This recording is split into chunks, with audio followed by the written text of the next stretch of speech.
Hey guys, what's going on? It's Carl here, back with round 2 of more gold iPads. Yesterday we took a look at the iPad Air 2, of course in gold. I'll leave my full review down below in the description. Today we're checking out the iPad Mini 3, once again in gold, and that's pretty much all that's changed from this iPad.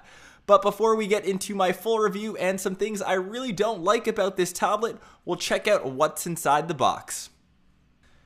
Outside of the box, we have the ever so slim silhouette of the Mini 3, obviously whichever color you get, and that's either gold, silver, or space gray. That color will correspond, as well as the writing on the outside of the box. Outside we have the Mini 3 sitting on top, and inside we have the usual minimal Apple setup, warranty info, user manuals, Apple stickers, wall charging brick, as well as lightning to USB cable. And my favorite part of any unboxing, removing the plastic, almost a bit therapeutic. I feel like I'm in my happy place.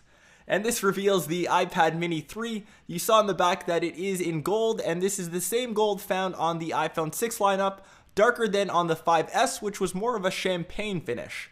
Booting up and setting up your Mini 3 is extremely simple. Just connect to an internet connection, sign in with Apple ID, click a few agree buttons, and you're ready to rock and roll. So the display is the same 7.9-inch 2048 by 1536 with a PPI of 326 from last year.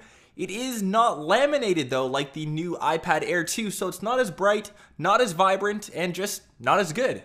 In terms of thickness, it is the same 7.5 millimeters that we found once again last year on the Mini 2 and the iPad Air. I think you guys get the point. And once again, other than Touch ID on the back, and I've been saying this all video since there's nothing really more else to say, it is in gold. Yay for gold. And as for cameras, on the back we have a 5 megapixel iSight camera, and on the front the 1.2 megapixel FaceTime HD camera. Something that's actually changed though, and as I mentioned, it does have Touch ID, and yes, it does work every single time. This is the best fingerprint sensor that you'll get on any sort of device.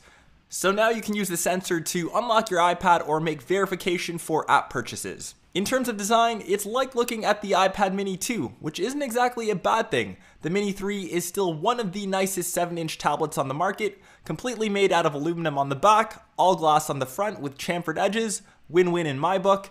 Looking at this awesome little sandwich of iDevices, we've got the iPhone 6 on top, the iPad Air 2 on the bottom, the iPad Mini 3 slightly thicker than both. Really not a deal breaker for me. Performance-wise, despite the fact that the Mini 3 still has the same A7 chip and M7 Motion code processor found in the Mini 2, pretty much everything that I threw at this device, it seemed to work just fine. It wasn't as quick and snappy as, say, the iPad Air 2 or the latest iPhone 6s, but if you're just doing this for playing games, browsing the net, watching the occasional video, I think you shouldn't be too disappointed with its overall performance. And lastly, for benchmarks, once again, just like the overall theme of this video is, it is the same as last year. Someone please let me know how many times I've said that down below. So when it comes down to it, I think the iPad Mini 3 is a really strange tablet choice from Apple for a number of reasons. First off, nothing has really changed from last year. We have the same processor, same screen. All they've added is Touch ID. Is a fingerprint sensor worth 100 extra bucks? I really don't think so. Second off, with the increase in size of the iPhone 6 Plus, even the iPhone 6, I find myself reaching less and less for my iPads, and that's because the screen real estate is more than enough for me on the iPhone 6 lineup. Let me know what you guys think though of the iPad Mini 3 in the comments down below. Would I recommend it? If you already own the iPad Mini 2, I think this isn't worth the upgrade. And even if you're looking for a smaller form factor tablet, maybe even look elsewhere other than Apple, maybe even the Nexus 9. I'll be sure to get that and do a full comparison, and I'll also post a comparison of the Mini 3 against the latest iPad Air 2. Hopefully I'll get that out on the channel either by the end of today or even tomorrow. Once again, big thanks for reaching 20K on my channel. I'm sure I'll hit my next landmark, and that's because of you guys. I hope you enjoyed this video, and I will catch you in my next episode. Peace.